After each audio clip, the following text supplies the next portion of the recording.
and welcome to episode 156 of Retro Encounter, RPG Fans Weekly Podcast. I'm Mike Sollosi, and we're here with a very special celebratory episode for you with three other Retro Encounter podcasters, first of whom is Mike Salbato. Hello. And next of whom is Scott Clay. Hello, everybody. And last of whom is Rob Fenner.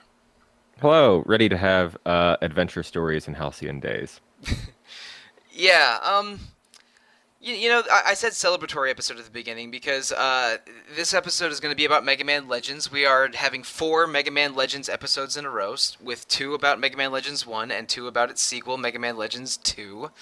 And I have to admit the timing on this is deliberate because we're recording on a weekend right now, so it isn't out yet. But at the time of posting this, Mega Man 11 will have released, and it's the first main series of Mega Man game in 8 years, and that got us talking, hey, maybe we should do a Mega Man Legends podcast, because we've been talking about that a little bit for about a year, and enough people seemed into the idea that we just decided to go ahead with it. So we're going to do these 4 Mega Man Legends episodes, in part because Mega Man 11 is coming out, and I will probably accidentally say 11 instead of Legends 11 times on these podcasts. But, before I talk about my background with Mega Man Legends, let's have our 3 panelists do so. Rob, you were last with us when we had our mailbag episode a couple months ago. But, oh boy. Yeah, so it's been a little bit. But so what's your background with Rakuman Dash? Oh boy. This is the first time I've played this game in English. And I've played the heck out of this game when I moved to the UK in '96 and experienced the wonders of calling somebody from the back of a British video games magazine to make a modification to my PlayStation. There was there's a I'm sure listeners are probably tired of me talking about this, but there's a very well-known chain here called Computer Exchange, where people buy and sell video games and phones mostly. Kind of a not so great store, but back in the 90s, it was a haven of import games, and I remember nagging my mom to buy this spoiled child some import PlayStation 1 games that they had on offer. And one of them was Rockman Dash, which from the title, I thought it was that Mega Man Battle and Chase game. But when I looked at the back of the box, I was like, oh, this is like some like weird adventure action RPG. I'm here for this. I thought Battle and Chase, Battle and Chase was an arcade game, but did it get a Saturn or PS1 port? I'm pretty sure it did. Okay. I think so, yeah. Just not out here. So I muddled through the entirety of Rockman Dash in Japanese over a very long period, mostly struggling with the controls. But as I didn't have an N64, this was like the first sort of 3D action adventure game that I'd ever really played at length. So this was kind of like my Ocarina of Time, and it doesn't quite hold up as well as Ocarina of Time did, but it's incredibly forward-thinking and I dare say groundbreaking for the time period that it was released. And it's no surprise that it has such a fervent cult following. And it was nice to actually play it and understand it for the first time as well. Thinking about getting through the game with no functional knowledge of the language, the game doesn't give you a lot of guidance anyway. Definitely not. Yeah, most of what you do for progressing is re-exploring older areas and opening new areas to find items that'll let you travel a little better. I'm not going to use the M word, but this is a little bit of a non-linear action exploration game, similar to some games in the Metroid or Castlevania series. Mm-hmm. But it was centered around a single hub, etc. And in 3D, of course. But I think I probably could get away without knowing what any of the dialogue meant in this game. Mm-hmm. That wouldn't be as much of a hindrance as other parts. But thanks for sharing that with us, Rob. Scott, what's your background with Mega Man Legends? I think you told me earlier, maybe a week or two ago, it's one of the 2 greatest games of all time. Yes, so if Lunar is the greatest series of all time, right, this is like the Echo Fighter of the best series of all time because Mega Man Legends and Legends 2 were two games that I played that were like that kind of blew me away back in the day with like the sound and the audio and the visuals. I'll put it this way: Majora's Mask came out right alongside Mega Man Legends 2, and I had an early street broken copy of Majora's Mask back then. Right, I stopped playing Majora's Mask the minute Mega Man Legends 2. I got a call from the game shop back then to play Mega Man Legends 2, and I played Mega Man Legends 2 completely before going back to Majora's Mask. And Majora's Mask was still one of my favorite games of all time. That's how much I love this series. It was amazing back in the day, and I really want a third game. All right, and Mike, tell us your background with Mega Man Legends a little bit. I first have to mention that Scott kind of like made me nostalgic because I remember those days when like you'd be sitting at home and the game store would call you to say, "Hey, your game is available." That's amazing. Because you never knew. It's like, is it coming out today? Like, oh no, it's coming out tomorrow now. We'll let you know. So for me, it's weird because I don't remember exactly when. I assume I got Mega Man Legends when it came out. I have stronger memories of when I got 2 because I think I bought 2. I feel like I bought that with like 2 other games in the same day. I don't know where I had that kind of money, but no, I remember playing it early on, and it was playing it now is a little different because you're used to analog controls in games like this. At the time, I didn't think much of it, although I know it was still kind of a weird transition. I know we're going to talk about the transition, but it was very, very different from what I thought was going to be, but I really did fall in love with it. Cool. Well, I guess I'm the opposite of all three of you guys. I have not. This is my first time playing Mega Man Legends through, which is maybe a surprise to listeners and my RPG fan friends because I adore Mega Man. I've written and spoken about how much I love Mega Man in the past on podcasts and in my blog and things. And a little 8-bit Mega Man is my Twitter avatar. So Mega Man was like the first character who I sort of thought was as my favorite video game character. And that's dating back to the many rentals of the NES Mega Man games. But when I got a PlayStation, and I got it a little late, I didn't get a PlayStation until I think 1999. But I didn't like Mega Man Legends 1 at all. It wasn't enough like Mega Man for me to think of it like a real Mega Man game. It's like I'm like okay, like moving around and how the characters looked, I thought was fine, and I actually probably enjoy more now than I did then. But I'm like, okay, so what do you mean I defeat bosses and I don't get their weapon? And what do you mean every dungeon is like a saint are like ugly corridors and not these like distinct bespoke stages with individualized music and why is the color palette sort of terrible outside of the town? Yeah, I think that was like one of the like everybody's approach to it at first, and like a lot of people dropped that game. I don't think just you, like tons of people dropped the game because of that.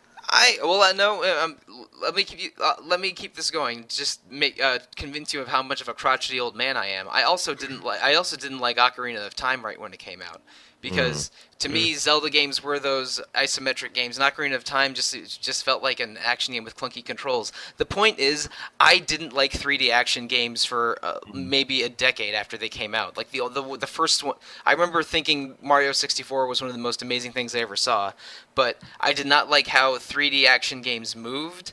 How they controlled, how their colors never seemed to be as bright as as games in a 2D engine. And I remember getting a PlayStation and really eager to play Mega Man 8 and Mega Man X4 and the other Mega Man games I knew were on the system, and thinking that X4 was one of my favorite PlayStation games, and Mega Man Legends just felt like an inferior action game. It's hard to deny that they haven't really. The early 3D games haven't really aged that well. The first 3D action. I was definitely impressed by Mario 64, but I didn't really play a whole lot of it because I didn't own an N64. The first 3D action game that I sort of liked was that I really liked was Ape Escape for the PlayStation. Yes. And I didn't finish a 3D Zelda because I had such an aversion to them until 2011 or 2012 when I played a GameCube disc release of Ocarina of Time.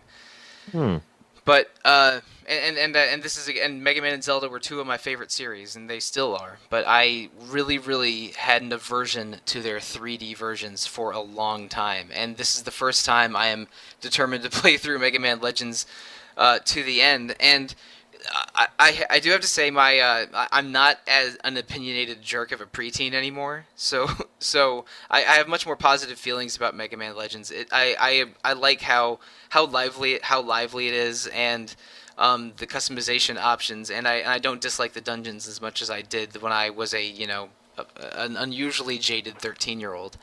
But um, I do have to say, like, the clunky 3D is a problem at times. Like, it's very easy to get into a bad rhythm of like of camera hell, either with a really slow camera turn on L1 or R1, or sort of a forward thinking and functional like circle tap version of centering the camera that Mm. maybe doesn't work totally as well as you want it to, but is at least faster than L1 and R1. And I like how the strafing action works most of the time, but then that's until it doesn't work. And I also don't like how locking on freezes you in place. It But these doesn't are always lock on. and Yeah. doesn't always properly lock on. But these are weird complaints to have, because I'm basically making 2018 control complaints for a 1997 game, and that's unfair of me. But No, they were bad then, but Yeah, they were terrible then. I agree. yeah. I'm curious because there's two styles of control. You can use left and right and L and R. You can use one for strafing, one for turning. Which one does everyone use? I was I, going to I ask that too. I Okay. use the D-pad for strafing because I didn't know there was two controls. I I just stick use to I use the standard. the L and R buttons to strafe because that makes it easier Oh. to like circle around an enemy and just keep shooting at the direction, especially when you get to Mega Man Legends 2, where it actually kind of feels okay-ish, but it's still hard. I probably would prefer that because that's how the Ratchet and Clank games on PS1 on PlayStation 2 did, and those are much superior games in terms of controls. Would look like it's hard, but yeah, now I really want to try that because I have been trying to strafe as much as I can until I sort of get cornered, and then I have to like try to press circle to desperately escape being surrounded by reaver bots. Rob Fenner, what kind of control scheme are you using, First time I played through, I had strafe on the shoulder buttons, and this time I've got the camera turn on the shoulder buttons, and I'm having a much easier time. Okay, that's the way I have it. I didn't know there was a way to change the controls. I'm gonna have to I look into that I when I thought fire that it it up was the again. I thought it was the default having strafe on LNR, but maybe I'm mistaken. I think strafe on the D-pad is the default because when I first started, I started Oh. playing. I think, and I'm like, wow, this is like really weird and clunky. So I went into the menu and like, I think I played the other way, and I switched it to strafing with L and R, and I said, nope, I hate this even more. I don't know. I don't know. Like it just didn't work for me as well. So I they're both terrible control schemes. No matter how you slice it, it's one or the other. You got to choose. If these games were remade, or if a Mega Man Legends 3 were to come out, they would have camera on the right stick. They would have options for where strafe was, and probably some level of customizable controls. And I'm sure it would play much better. Oh, for But sure. Oh yeah. With but like 20 years of 3D action adventure behind it, it would be great, I'm sure. and I remember I'm playing this on PS3, but when before I started playing the game, I mentioned it in the RPG flan. Oh, that sounds delicious. Oh, Mm. I'd like an RPG flan. But anyway, on the RPG fan chat, Rob, you recommended that I play not on Vita, because my original plan was to play my cross-buy version on Vita instead of PS3. I'm now I might be changing my tune on this because I'm going to do a little experiment and I'm going to try. I'm playing Mega Man Legends 1 on PS3. Now, I know that there was a Japan-only PSP port of Legends or Rockman Dash that was apparently like a nightmare to play. But of course, that only had one analog stick, and no back touch panel. I'm gonna try.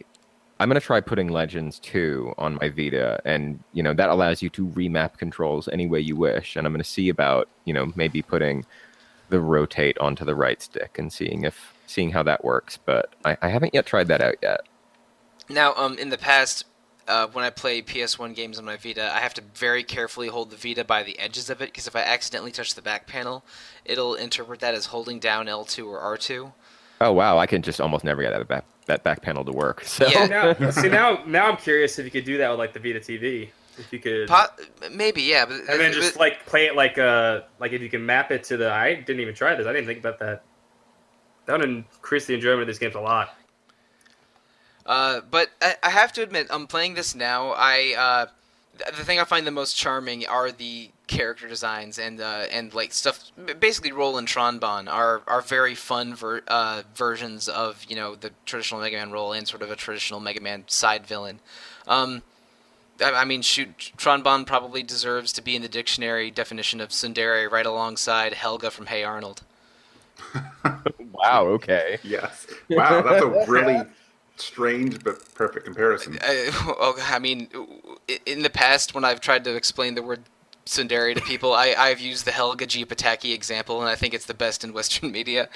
but but yeah, Tron's really fun. She has a fun personality, and like from being able of building frankly terrifying and amazing robots, but also being afraid of small dogs. And I think she's got very sharp hair that looks like you could probably like kill a person with, and in general I think the Bond pirates are fun. Hmm. Yeah, I've always. Oh, sorry, I didn't mean to cut you off, but like I've always liked Diesel and I've always liked Tron. They're like they work so well together, including their baby brother. But like they've always been really cool villains. Like they're never over. They were like super over the top. But at the same point, at the same time, they're like they're like Saturday morning cartoon villains. They're great. Yeah, Right, right. yeah, they remind me of like a Tatsunoko evil organization or something because they're just so outwardly goofy and silly, but take their own criminal activity very seriously. Is Teasel Their Bond army of sweet, earnest Lego Lego men? men who Yep. rob Yeah. banks. Now the Servbots are great. Servbots are great. Although Servbot is probably the worst character in Marvel vs. Capcom 2. That's Yes. really you're not really playing with a full deck if you use Servbot. Um, and I have to ask, I understand the Tronbon pun and the Bonbon pun, but is Teaselbon some kind of pun that I'm not understanding? I think it's like T-Bon because I think he's Yeah, just T-Bon in Japanese. I don't know if he's a fully Teasel, So what's T-Bon? Yeah, so like what's the T-Bone. I think. I don't know. Okay. That's what I'm guessing. Okay, like a T-bone steak. Okay, yeah, that makes sense. Huh. All right. Well, I guess I spent a few unnecessary nights of trying to figure out the Teasel Bond pun. Write in, folks. If Yeah. Yes. we're Oh man, completely wrong there. Yeah. if you know what kind of English language pun Teasel Bond is supposed to be, maybe it's like maybe it's Japanese like Ichiban or something. I don't I have I no think that's ear- their cousin. I have no earthly idea what what that one's supposed to be, but it's I have had fun seeing them in action though, especially T-Bon's very deep concerns about the Bond family budget. That seems like a very real villain move to me. He was Yeah. very upset at how expensive all of Tron Bond's robots are and how Mega Man seems to easily dispatch them. that's because if you play Tronbon, the actual game Tronbon, you find out that their financial situation. That's the whole point of Tronbon is their financial situation for the next two games. So it's the Wario Land is to Mario as Tron Bond is to Mega Man. I got it. Yeah. So what's trombone? Is that trombone? Yeah, that's what I figured. Yeah, I thought that I was guess. And Or is it just supposed to be a rhyme? I thought it was trombone because her hairdo looks like the bell of a brass instrument. Oh, so it's another musical thing. All right, I got you. Yeah, maybe we should try doing a music podcast sometimes. That's an interesting idea. Nah, that will never fly. No one Yeah, wants to listen to you're right. that. Yeah, we'll table that conversation for now. But Yeah. okay, speaking of music, one thing that one reason I didn't like Mega Man Legends as much when I first played it is because Mega Man music was like my favorite video game music, and this didn't have the energy or variety of it. But playing it now, it's like okay, this dungeon theme is atmospheric and all right, and these town themes and upgrade shop themes are as the kids say bops. I mean, I like the atmospheric dungeon themes, but I think like the town themes, I forgot how short those loops are, and they kind of start to drive you crazy if you just let the game idle. Um, Yeah, they have about the same loop as like a Capcom fighting game. Like the character select screen has a yeah, loop of maybe 12 or 15 seconds.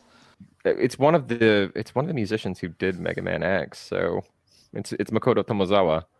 So I don't know what's going on there. It's kind of hard to pin down individual composers for Mega Man games because Capcom did a lot Hmm. of music by committee back then. Like, oh shoot, I think I've mentioned this in other podcasts, and I apologize, but Yoko Shimomura, RPG fans' favorite composer, of course, used to work for Capcom, and she was something like one of 7 composers listed for Final Fight, when she only did Hmm. it when she only did a few tracks, and also one of 4 or 5 listed for Street Fighter 2, in which she did more than half of the soundtrack. So Hmm. like there was a lot of Capcom music by committee done by their in-house composers. So it's not always easy to nail down who was the composer of such and such Mega Man game. It's possible that a bunch of people made Mega Man Legends' music, and it isn't easy to nail down like who did what, and if a Mega Man X composer did make this slightly disappointing soundtrack, it's possible that there was company or workflow limitations that prevented him from making all the music he wanted. But even if I make excuses like that, I don't think this is the most impressive Mega Man soundtrack.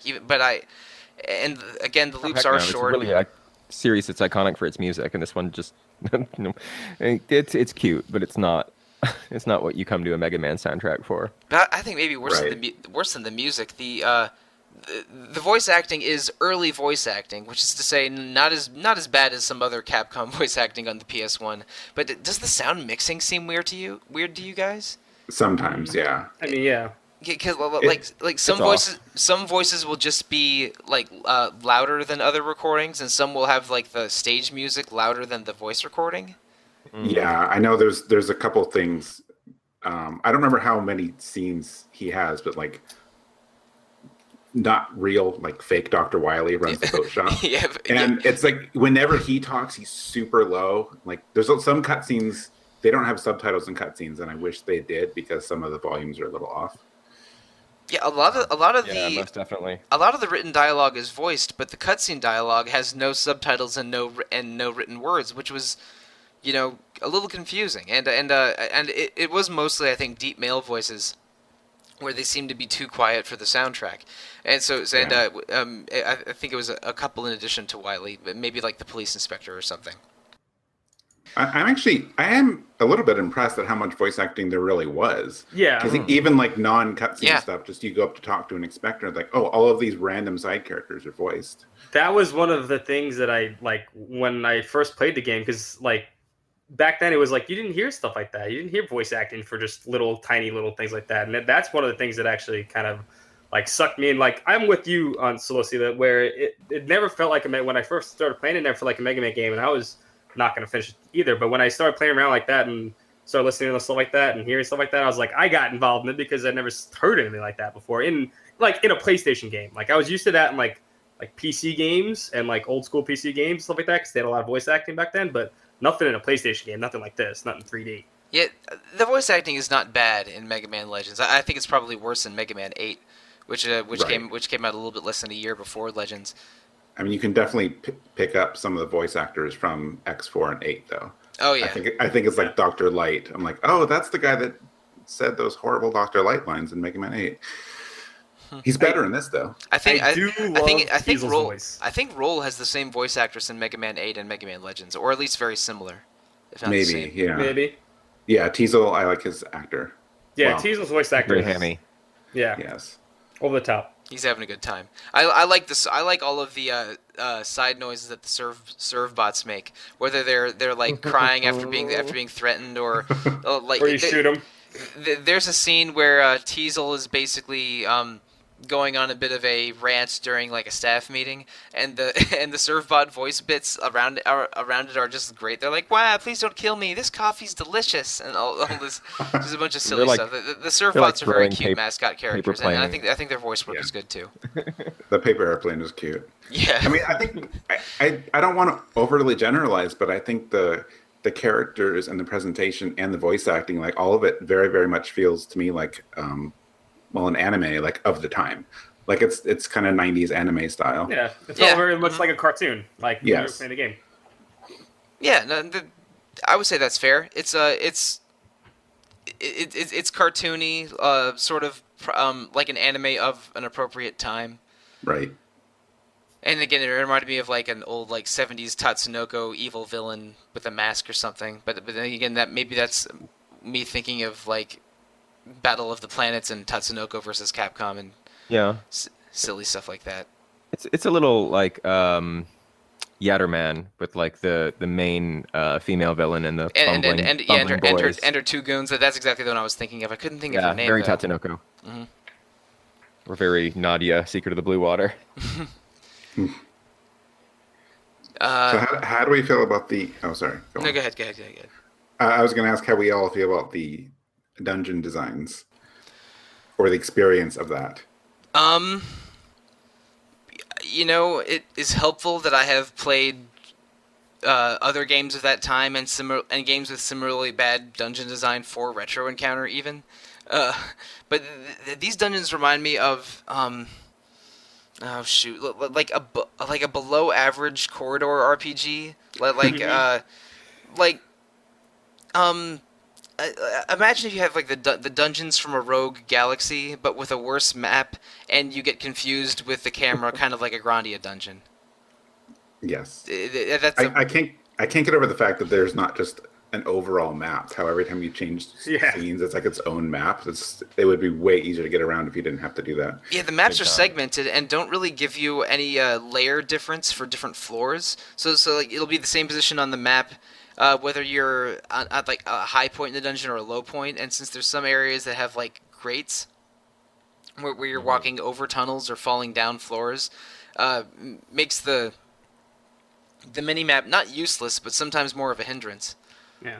The one thing I actually do like about the dungeons is at the end they're all connected, which was actually kind of a cool concept back then. Like they're all connected to one another. The main gates, the sub gates, everything's connected, which actually adds some really cool like kind of almost exploration to it. But you're right, it's brown hallways and some not great stuff. I did get a connection between Portal 1 and Portal 2, and I think between Portal 2 and Subgate 1. Yeah, Yeah. and it'll eventually connect to everything. That's Which is cool. really Yeah, cool. it's a really interesting thing they did. That eventually there's like shortcuts to get you from this place to this place. So I think it was, even though the experience of running through them, it's kind of like this is kind of bland, not that interesting. Like I think it was really well designed from like a mapping standpoint. Yeah. You don't notice it until like you get further on. That is nice. There- It makes the whole feel better than the sum of its parts.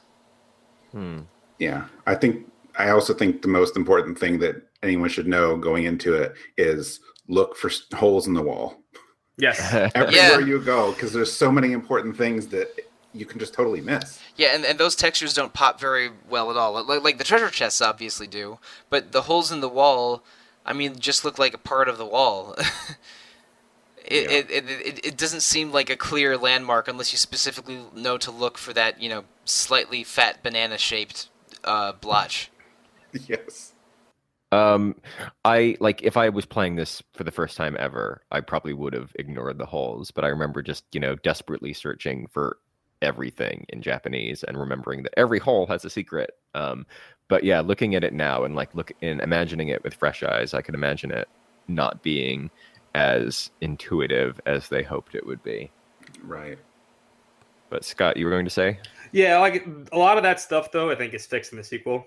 I think they kind of Yeah. make everything pop out and a little bit more, and it's a lot more varied. But you loses that connective feeling.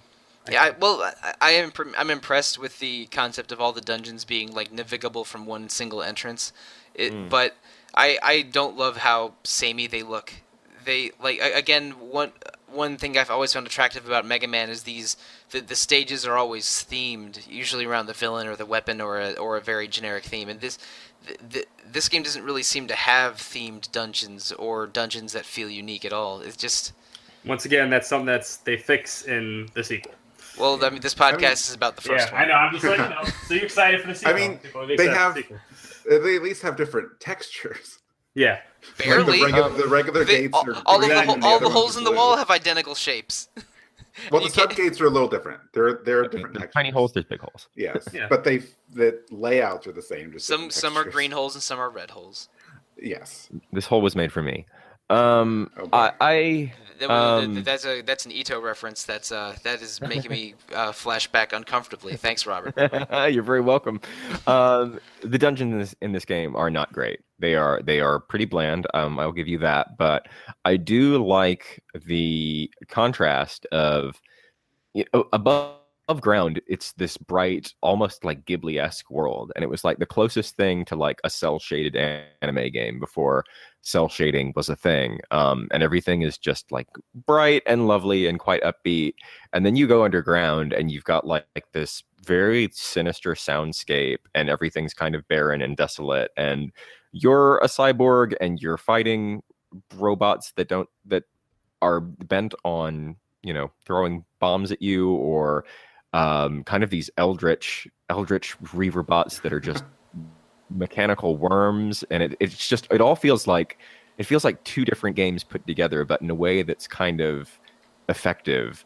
It's like what's lurking beneath this idyllic. Yeah. No, I like that. I mean, I think that also works with what we said about the music. Like, there's a huge difference Yeah. in the music, and I think Mhm. that's why the lack of music underground kind of works for what you're saying. Definitely. Yeah, that's what I was getting at. Oh, So sorry, you're I saying stepped that out. No, no, no, don't be sorry. no, I'm no, glad so, that we agree. so you're saying that like the Mega Man 8 team made the Serve bots, and then the Resident Evil team got borrowed for these horrifying robots and dark catacombs. Yeah. Yeah, Could be. I didn't really think of it that way. But there is an odd dichotomy with the what's on the surface and what's underground, both with the enemies you face and the tasks that you're doing. And yeah, I don't know. Actually, it's like a mass. It's thousands of years after like a mass extinction, and most of the world is water. Yeah, So and they also obviously, it's not going indicated to be all rainbows.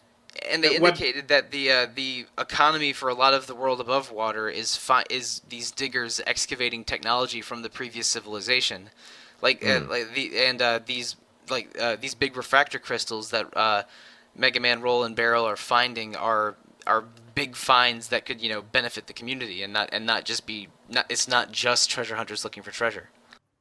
Right, right. what helps to that creepy aesthetic to it is the draw distance is like almost non-existent in this game. Oh, yeah. When you're underground, So and it feels sometimes like sometimes the Reaver bots, like you see them, you see like the glow in their eyes from like in the dark, and it's like whoa, like they come out of nowhere sometimes. It's really cool. Yeah, sometimes the draw distance is such and the size of the Reaver bots is such that they will literally materialize within firing range. Yeah. Did that's kind of related to a bigger point I wanted to make, but like, are you guys spending a lot of time like examining things? Because the amount of things you can examine in this game are like, it's kind of shocking. Yeah. There's so Like, many you can- little you- things you could do. Yeah, like you can just check this. You can like, you go in the library and every bookshelf actually has its own book. But one of the books talks about is like the history of the island and like how the ruins underground are like one like stage of civilization, and the town now was built inside another set of ruins. So it just kind of gives you this like idea of like what this island was. Like, is there another layer further down? They just keep rebuilding on top of itself or something. Hmm. And it's the town's a little weird. Like the village at first seems empty. Like there's not a lot of people walking around, and you can't go in all the buildings. And also but there's also a lot of weird details. Like there's crosswalks, but the cars will run over you anyway, even if you're on a crosswalk. Yes. I It's deliberately like tried that. It's New York City. If you walk in front of a car in New York City, you're gonna get hit. Don't make it. They ain't gonna stop for you. All right. Well, and New York City also has all manner of mutants and horrors living Yeah, exactly. underneath That's it. what it is. Exactly. It's Yeah. perfect. So Mega Man Legends is New York, Yeah, exactly. or Kattelox is New York. Gotcha. I don't know whether that speaks less of Kattelox or New York, honestly, but the level of detail and the choices they make on where to include detail is weird. Like to me the streets in Uptown and Downtown feel a little empty, but then you have things like the little comic book stand in Apple Market has a different thing for every little shelf, and the library has different things in every book in every bookshelf, and All those CDs. yeah, and the same NPCs will say different things at different points in the story. Well, Right. like the little gang of kids that block the door near the beginning of the game, and so it's like sometimes it feels empty and lacking detail, and sometimes it feels like there's an excess of detail, and again, I think it's just you can chalk that up to this being a very early 3D action RPG, and Yeah. them making they haven't really figured out exploring details in 3D spaces yet. Yeah, and they even have like the beginnings of what technically is a morality system in the game. If you haven't messed around with it yet, if Oh you do yes. stupid stuff, if you go around and be a total jerk, your armor becomes more and more black. And eventually, if you could steal a large sum of money at some point in the game. If you take that, it's like boom, you're a villain. Everyone hates you. And then It, shops charge you more, right? Yeah, exactly. It's it's it, it's it's got the beginnings of everything you'd expect in like all these new 3D games, and it doesn't do it well, but it's like you could see the start of like things like that. It's very cool. is there It doesn't even advertise that it's there. Yeah, is there a Right. penalty for having buildings destroyed during some of the early Tronbon fights? it costs you more money, I believe, to rebuild the city if you want to rebuild the city. If you can How do save you how do you rebuild the city? Because I'm I not think I you have don't to talk to the mayor. I believe. Yeah. You talk to the okay. mayor and give her money. And you're So at the if you- point where you can do that. I Yeah. probably am, yeah, but I don't think I got. None of the buildings were destroyed in those early fights that I was in, but I think maybe one of them caught fire. I'd have to double check. Yeah, you can. I think because there's some side quests you could do later in the game that require the city to be like completely built, or at least redone. I'll have to look into that a little bit more closely, and I'm gonna roll this back a little bit. The first boss fight in the game is basically 4 boss fights. And, Oh and, my uh, God, yeah. and the Nightmare second as a kid. the second boss fight in the game also is in basically 3 stages. Basically, they make these encounters like sort of multi-stage missions and not just like a Mega Man boss fight, which I think is interesting in concept, but sometimes a little bit frustrating in execution. Because the very first one in the game is you're fighting 3 like medium-sized robots that are red, yellow, and blue that have some air support, and then they're throwing a key between each of them. And if you defeat the one with the key and grab the key, then you win. And then you fight a boss fight against a quadrupedal monster piloted by Tronbon, and then you fight a bunch of carrier ships that are dragging in additional tanks while trying to prevent the tanks from destroying buildings in the mayor's district. And then you fight a boss fight against Bon Bon with I think support of a couple more air units. So it's basically 4 boss fights in a row with different objectives. And in that third stage, if buildings get destroyed, that can affect side quests later in the game or the world state of the town. And that world state thing isn't really addressed in the mission at all. It just gives you a message if buildings take more damage. So that Bonbon shoots missiles shaped like milk bottles at you. oh Yeah. that's adorable. I didn't notice that. But I mean that's a lot going on, and that's cool. Yeah. That's cool ideas for a boss fight, but it's not all very well communicated. It's basically either mission start or mission complete. Right. And sometimes even after mission complete, it throws you immediately into another boss battle with no time to heal or save Yeah. or anything, and it can be a real nightmare. Yeah. The one on the lake is like tricky. I mean, luckily, at least the one on the lake gives you an out where you Yes, can go back and recharge and come back. Because I had to do that. Like I actually did die after the first one because I took too much damage in the first phase. Yeah, I didn't really know how to do the first phase at first. I took a lot of damage. I was probably like at maybe 40% health after beating the first phase. And when it said, "Do you want to retreat or come back?" I'm like, "Oh, dude, if I have to do another boss fight, I'm gonna die." So I retreated, thinking I would have to do the first phase again. But it took me straight to the second phase. I'm like, "Okay, this is much better." And Yeah. then the rest of the boss fight wasn't challenging, but it's interesting how they segment this up and make the boss fight feel epic and feel varied, but it also I think. I don't think it's perfectly designed. It feels muddled in a ambitious but muddled. And of course, me being the salty old man that I am, I sort of wish you would have boss fights where you get the weapon of the defeated boss afterwards. Yeah, I think that was like one of the first things, like when because that boss fight doesn't happen. What, like an hour into the game, 2 hours into the game, not even The like first the first one's yeah. like it's like 45 minutes or an hour. Yeah. I think that's the first part where you realize like it's really this really isn't a Mega Man game. This is they could call this whatever they else wanted. They can call it whatever they can call it whatever they wanted else, and it would not be a Mega Man game. You're fighting bosses that are not very Mega Man, and I think you're right. It is like it's one after another. It's very muddled and stuff like that. But at the same time, like I said, back in 90 what we said 97, right? Hmm. It felt kind of fun, I guess, back then. It was like this is new. I'm not used to doing stuff like this where you have to save the city.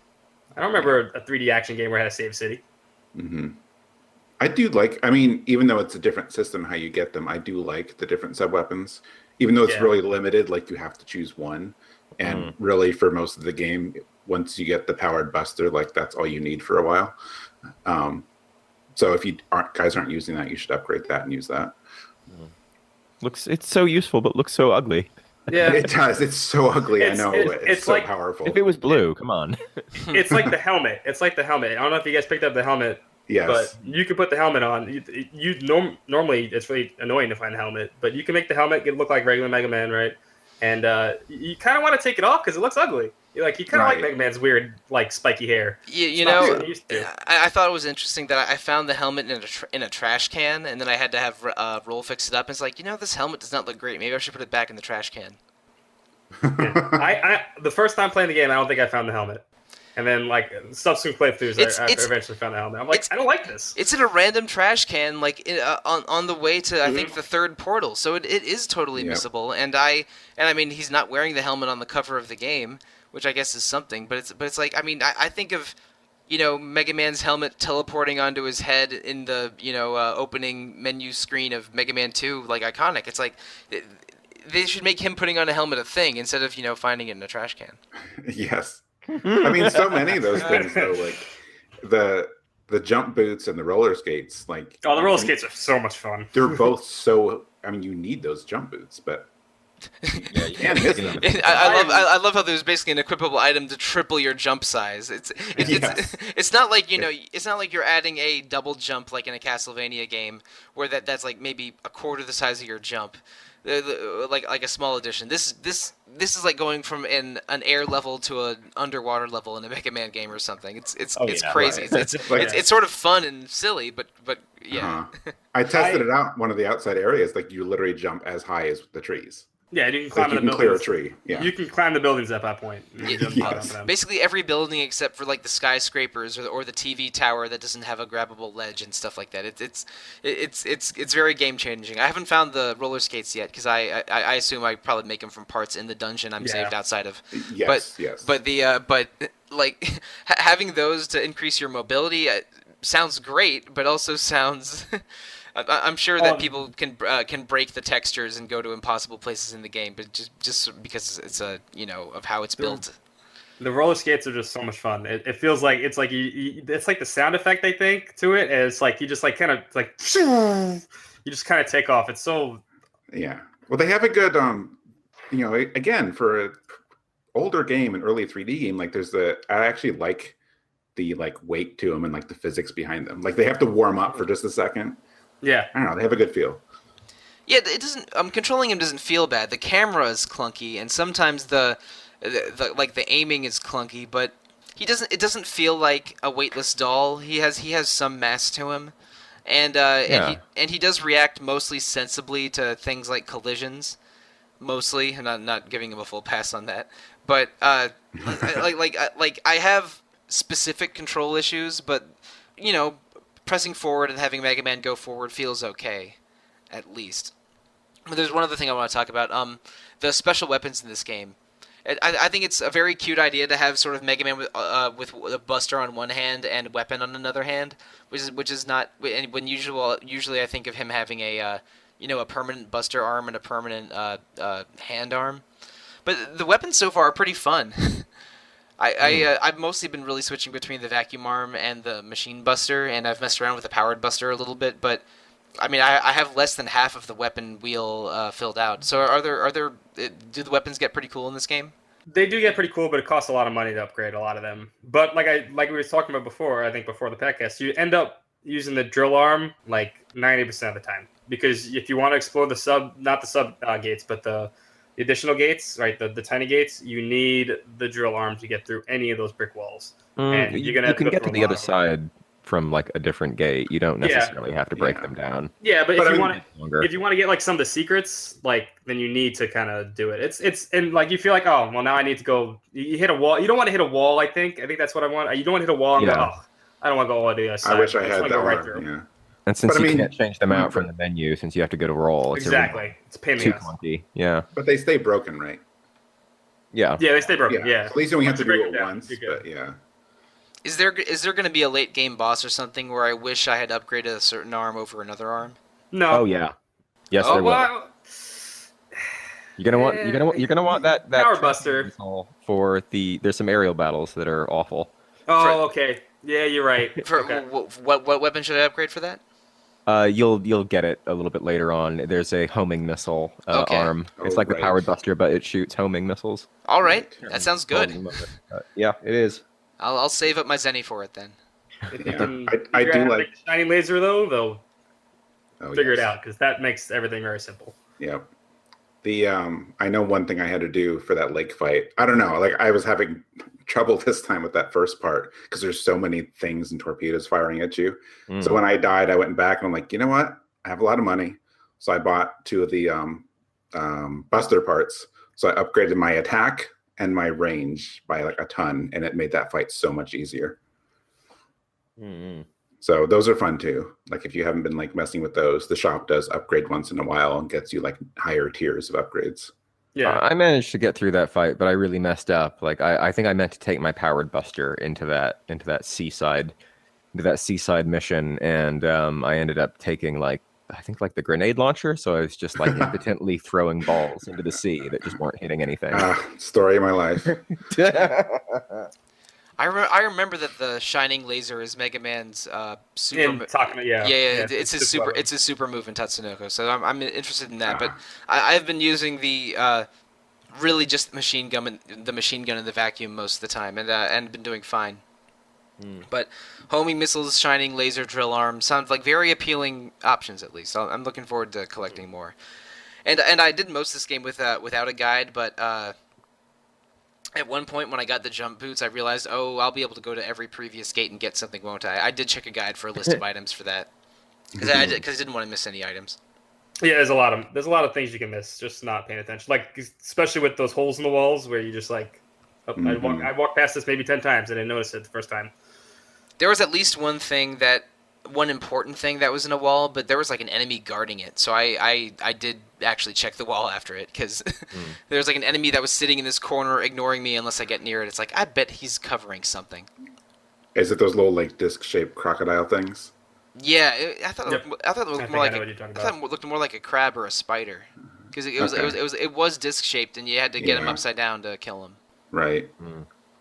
But it was one of those. I forget the item I was guarding though. Okay. But in Get used to general, those guys. like in general, I think that the design of Mega Man and the weapon options and the nature of Kattelox is cool. It makes it seem like a single space, like the like the idea of a boxed garden. The way when Miyamoto is talking about his design ideas for Mario 64. But it's still an early action game, so that you'll get weird controls and like bad dungeon maps and stuff. But I'm not. I don't hate this. I don't. I know I've been pretty negative this episode, but I'm at least intrigued by the mystery of the game. Like, oh, if there's some kind of secret at the bottom of the island, well, naturally I want to know what it is. And I like the Bond family. I'm not maybe as in love with this as I'm looking more forward to Mega Man 11 coming out this week than I am to playing more Mega Man Legends. Let's say, but I am very interested to see how this game goes, especially to get more weapons, because really the most satisfying thing for me is finding Buster parts and finding weapons and messing around with those. That's probably the most fun I'm having with the game so far. I think that was what you said, mystery and stuff like that. I think that was maybe my biggest love about Mega Man Legends and Mega Man Legends 2 is the world and like just the ideas and incorporated into it always felt mysterious to me, and I always wanted to like know more. Like what's like you're like as you're saying, my Sollosi, what's at the bottom of this island? I want to know.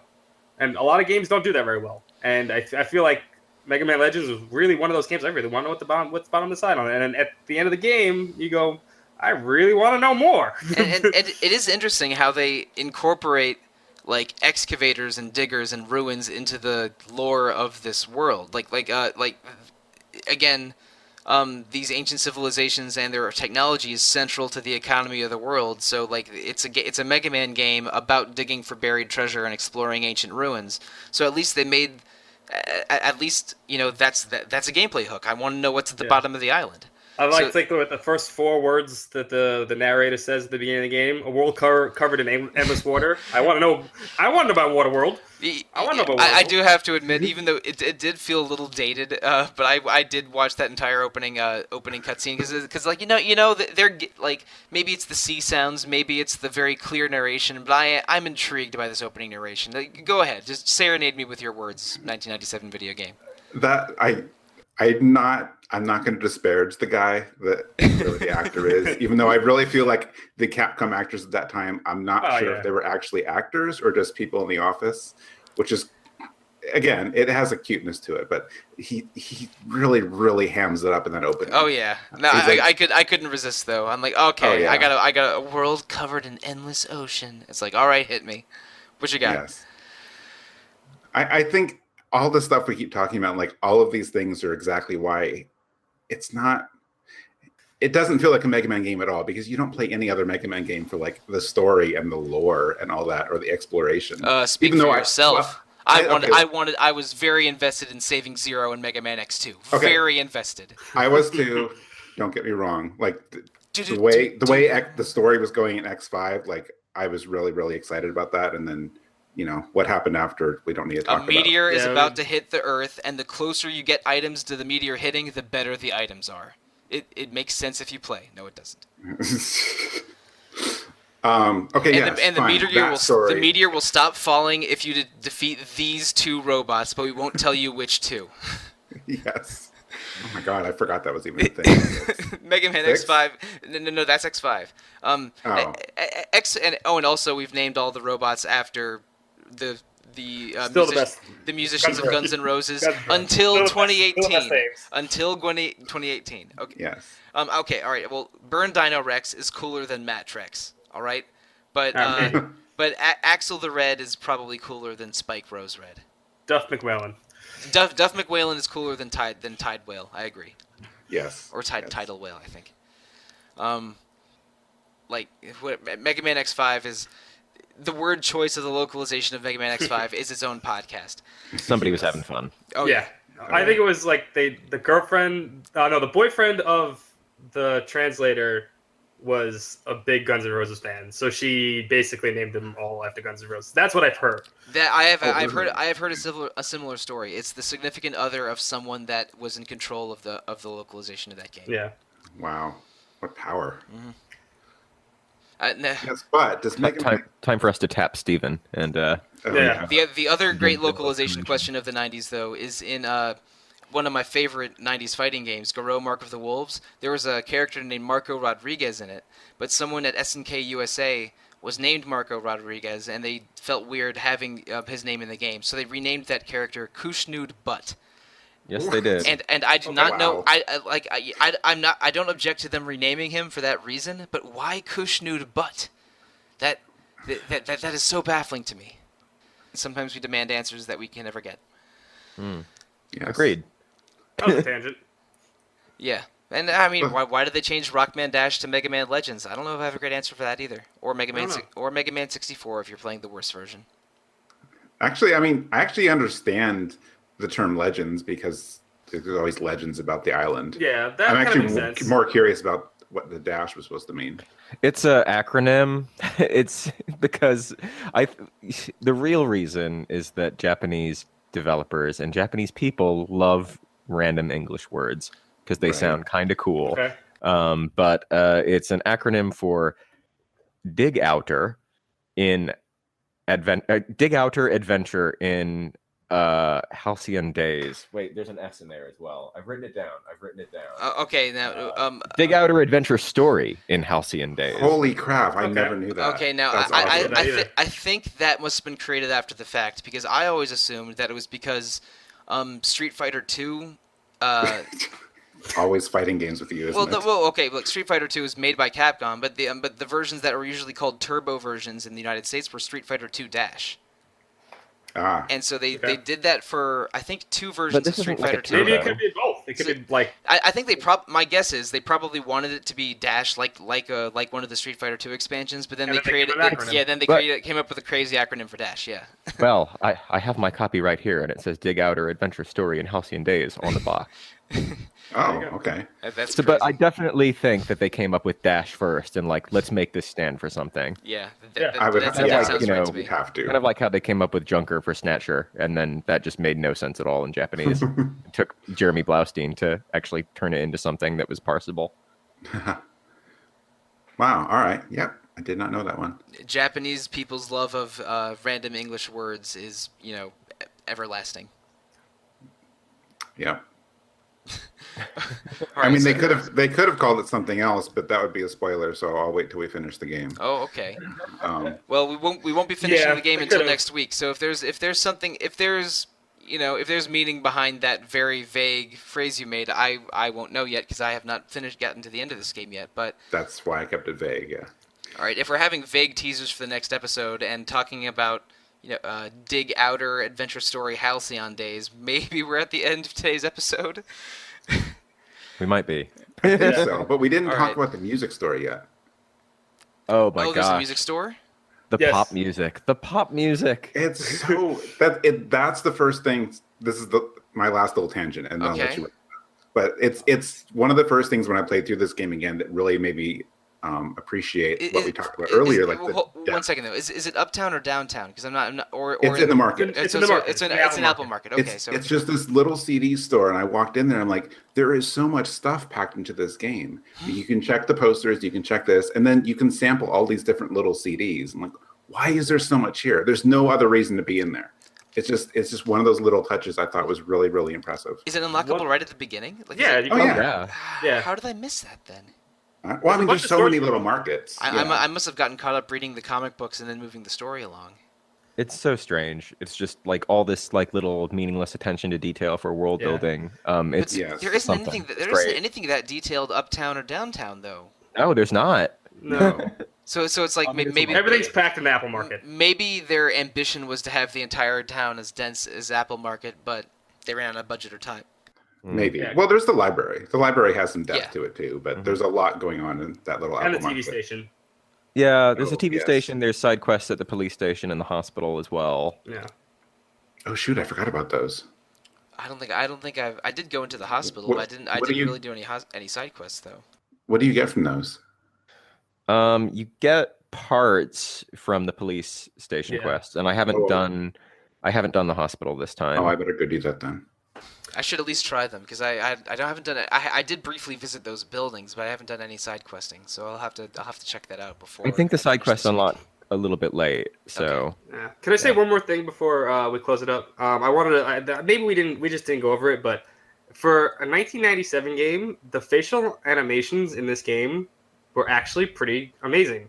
No, And no, actually, very one of the good, things, yeah. one of the things that like it still looks good to this day, but you realize you're playing a PlayStation. okay, early PlayStation okay. one. Now I'm not gonna say I'm not gonna agree with still looks good to this day, but Well, but they are colorful and Yeah. expressive for being 1997 3D models. Yes. that it's that a is true. stylistic choice that I have a lot of affection for. Yeah. Mhm. Yeah. And the hands are better formed than the weird rolling pins in Final Fantasy VII, released the same year. or Metal Gear Solid, where the hands are just like And- connected to one And another. Fingers are connected. characters actually have feet, unlike 2012 Fire Emblem games Yeah. that shall not be named. Okay, but if I'm talking about a 2012 Fire Emblem game, then it's definitely time for the end of the episode. Yes. Listeners, thanks very much for listening to us discuss Mega Man Legends. We have 3 more episodes of Mega Man Legends for you this month. I am looking forward to playing the rest of these games, especially once I get Dragon Quest XI behind me and Mega Man 11 behind me, because those are going to be very distracting during October. But I'm glad that I'm finally, getting off my ass to play this because like Suikoden 2, like Ocarina of Time for 15 years, this was a game I had delayed for a long time before finally agreeing to just get through. And so I'm even if I not end up not loving the game, so far I like it, but maybe don't love it. I'm at least glad to have people to talk about it with, and glad to have it as a cross off. But let's see. RPG Fan has many fine things to offer to readers and listeners that aren't just this podcast. If you go to the RPGFan.com main page, you can check out our forums, our Twitter, our Instagram, our Facebook page. Scott, you're one of our many Twitch streamers, and if you go to the RPGFan.com main page, you'll find out what's being streamed on Twitch any given day. And we're still rolling with something every week, every day of the week. Day. Right. Every single day. And again, because this podcast is being recorded several days or sometimes even weeks in advance, so I'm not going to tell you what's being streamed right now. It'll be over when you're listening to it, but please check out RPG Fan's front page to see what is being offered. And also, reviews, music, features, something new every day on RPG Fan. Please check it out. There's also another podcast, Random Encounter, hosted by Derek Heemsbergen, more focused on current events than Retro Encounter is. He does a fabulous job hosting that. Please check out that podcast as well. Mike, Rob, do we have anything we want to plug that I haven't already mentioned? Well, we could plug the giveaway because there will be a giveaway going on right. when this is up. That's right. In the first couple days, if you listen right away, you'll be able to enter. But then there's another one after that, so look for those. Yes, please. We have giveaways going on. Mike, I'll be a little cautious with my language. Let's say the first week and a half or the first 2 weeks of October. Yeah. Okay. We have special giveaways going on RPGFan.com in the first 2 weeks of October. I believe it's 3 games over 3 weeks, but we just finished the first week. So just see if there's a giveaway feature on RPG Fan if it's October 2018 at the time of you listening, and maybe you can get in on that giveaway. So do we have anything else to plug, or should we just get to our personal social media? Well, it is October, and October means spooky stuff. Our very own features editor, Tina Ola, is collaborating with some other people on the site to put together a list of RPGs that are fit for the Halloween season. So watch for that sometime before the month is up. I just beat an RPG with a spooky vampire in it. Oh, my. If you really, really want to hear me embarrass myself, go ahead and listen to my terrible Dracula impression in one of the Suikoden 2 episodes. Oh, the Neck Lord. The Neck Lord. Yeah, I was thinking I was trying to think what game. The Lord of Necks. Yeah. He's a great video game vampire. Mm-hmm. He's so good. We had a lot of great things to say about Necrolord on the 2 Suikoden 2 episodes we did last month.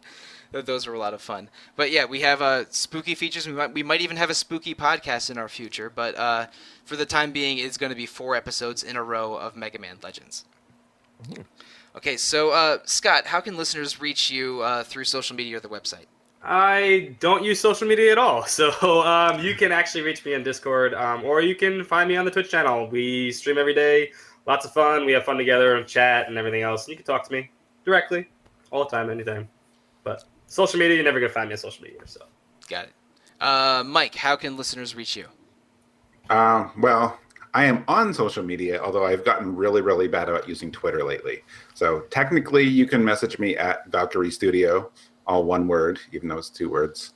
Or on Discord if I'm on there. Or just email me, I guess, which sounds way too old school, but there you go. When I was asking for emails for our mailbag episode a few months ago, a few listeners were even upset that they had to send an email. Like email was too old and antiquated for some folks, which is, hey, too bad. I just wanted to be able to organize them in one place. Right. Should have a postcard campaign. Be all right. Ooh, yeah, a physical mail-in that'll guarantee it. If someone sends me physical mail, they get their own podcast. Okay, I didn't actually mean that. Okay, because I'm going to send you a postcard right now if that's the case. Oh my! I want to be on a podcast. Oh, you do? I do. Oh, that's. I want to talk about music or something. Again, back to that music podcast idea. I wonder if that'll ever amount to anything. Yeah, hopefully. So, Rob, how can listeners reach you? I'm mostly just hanging out on Twitter being sassy these days, so you can find me at Misanthropob. All right, and listeners, if you want to reach me directly, the easiest way to do so is Twitter. I am at the Real Monsoon. There is also an email address at retro@rpgfan.com. I'm the person reading that most of the time, and I'm also on Discord at Monsoon Mike. I also have a second Twitter where I get a little weird called at Evoker for Dogs. Gentlemen, thanks so much for podcasting with me today, and for podcasting with me hopefully 3 more times this month. Of course. Oh, Thank you yes. for A lot of hosting. fun. Yeah, we have a lot of Mega Man Legends ahead of us, but they aren't terribly long games, so I don't know. Maybe Mega Man Legends combined will be maybe less game time than Suikoden 2 was last month. I don't Oh know. yeah. I'm not Oh, positive. yes. 100%. Easily, Okay. yeah. All right. Well, until next time, listeners, thank you. Good night, and good luck.